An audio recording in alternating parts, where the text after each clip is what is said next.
السلام عليكم ورحمة الله تعالى وبركاته. مرحبا بكم في فيديو جديد على قناة فيلغو دي زد.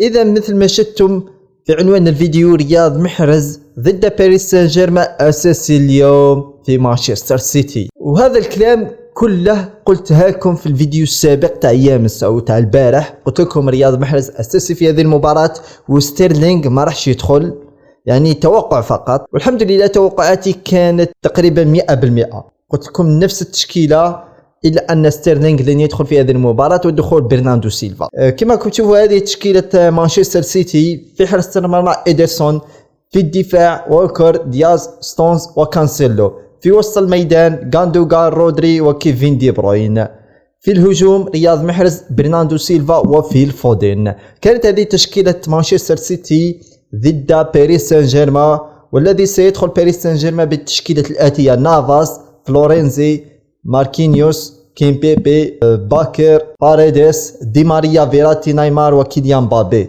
كانت هذه تشكيلة سيتي ضد تشكيلة باريس سان جيرمان في مباراة اليوم، مباراة قمة على ملعب حديقة الأمراء بارك دي برانس بباريس. ثم قولوا لي في التعليقات توقعاتكم لنتيجة هذه المباراة، آراءكم حول دخول رياض محرز في هذه المباراة، وان شاء الله وليد بلادنا يدير كرعه في هذه المباراه.